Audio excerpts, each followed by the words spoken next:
So far in this course, we've been using the word function a lot. We talk about the trigonometric functions, but we haven't really taken time to define what a mathematical function is formally. And so in this handout, background notes on functions, I give you the definition of a mathematical function and some examples and some background information, of course. You can read this over on your own. It's posted as a PDF in Canvas. I'm just going to run over it fairly briefly right now. I'm not going to cover every single detail. So let's talk about what a function is. So in mathematics, a relation is a correspondence from one set of objects to another. And here are three examples. ID numbers of students in class. So here are names of some students. Each student has an ID number. Email address of students in class. Here's the same list of students. Students have email addresses. Notice that some students have more than one email address. And the third example is postal zip code of primary residence. So here are the same students. Notice that there's a group of students that all have the same zip code, right? So a function is a special kind of relation in which each element of the first set, called the domain, corresponds to exactly one element of the second set, called the range. Sometimes the domain values are called inputs and the range values are called outputs. So this corresponding to exactly one element of the second set is really critical. So the first set is called the domain in each case. The second set is called the range. And the actual, like the names of the students here, are called the inputs.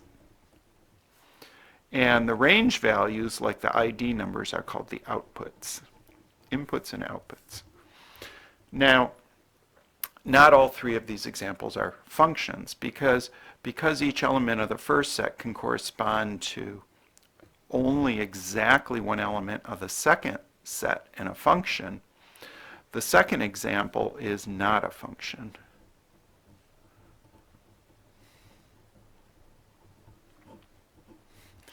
And the reason is, the easiest way to see it visually here is if you have two or more arrows starting at the same input value, you're not going to have a function.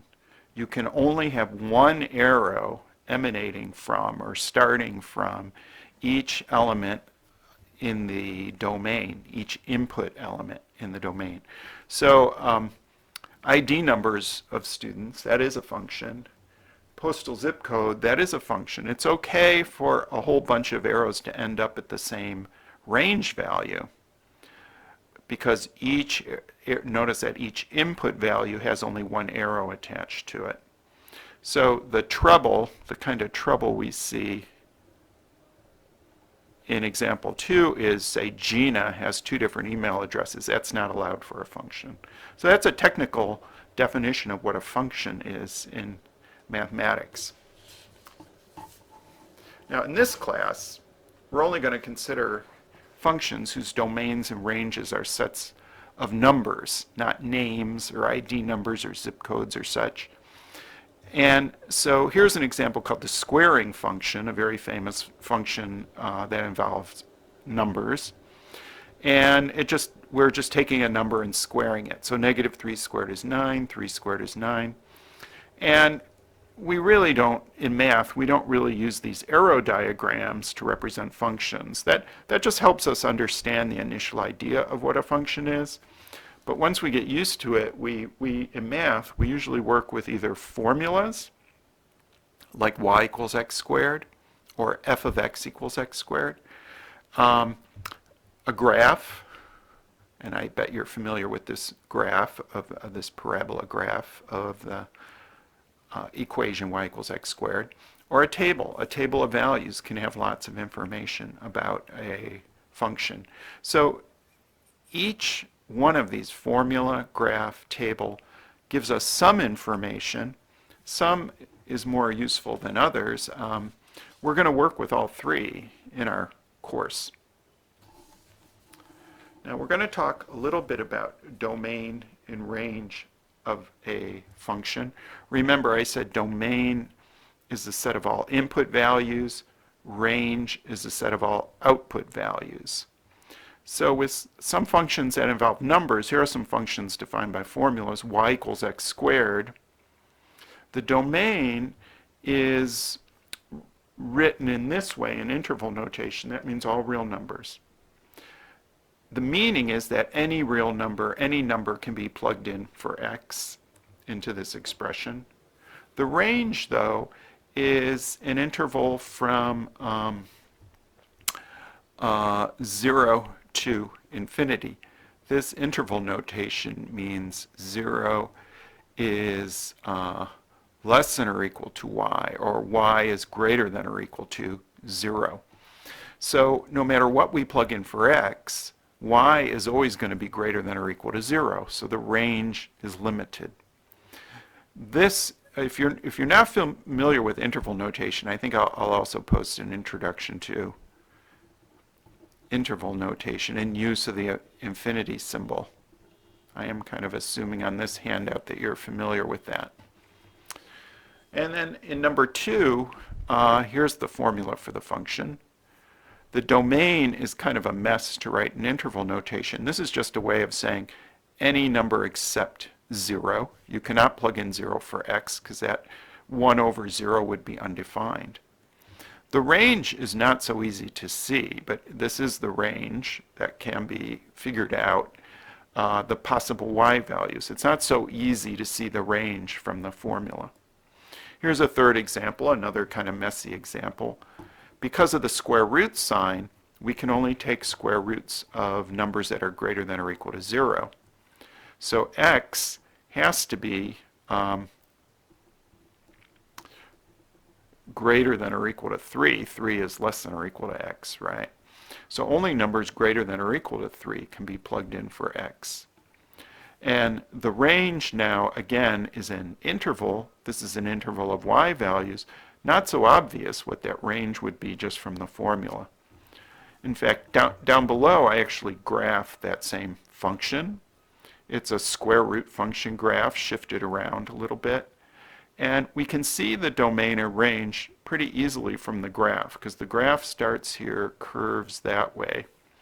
If I imagine projecting that graph straight down onto the x-axis, I project down onto an interval that starts at 3 and goes on and on to the right.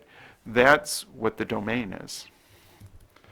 If I project sideways onto the y-axis, what I'm getting is all y coordinates of points on the graph. When I do that, I get a different interval. Here I get an interval on the y-axis that starts at 1 and continues on and on forever. Well, that's exactly what this range interval is saying here. It's saying 1 is less than or equal to y, or equivalently, y is greater than or equal to 1. Now, we don't have time to study domain and range in detail right in our course.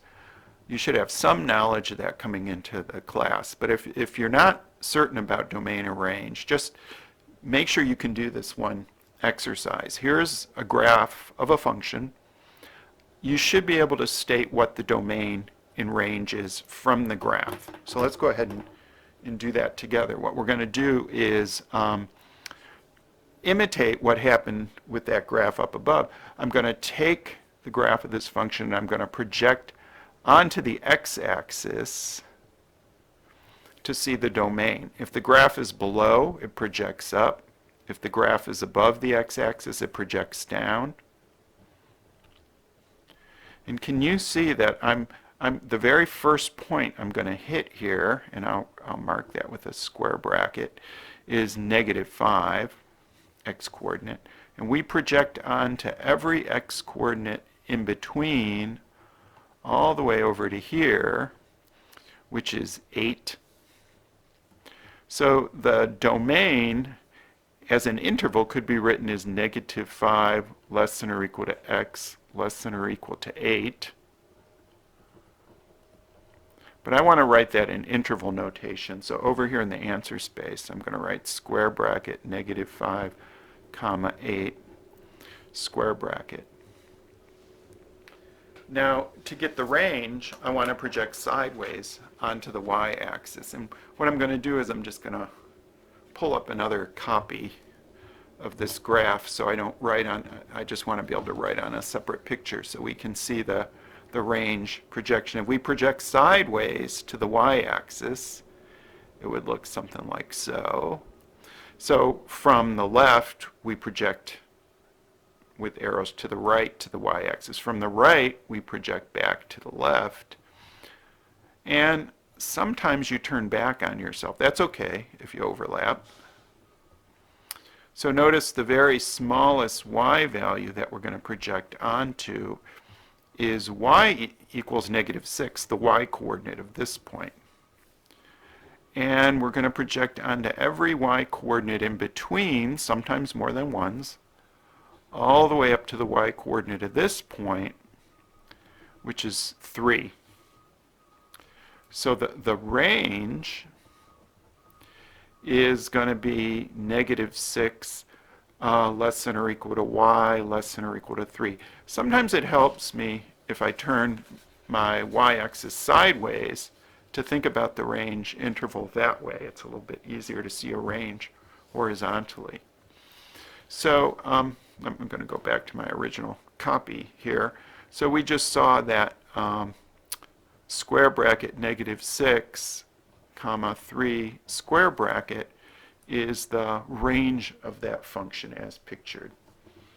So I'm going to stop here. We're going to continue this in a separate segment.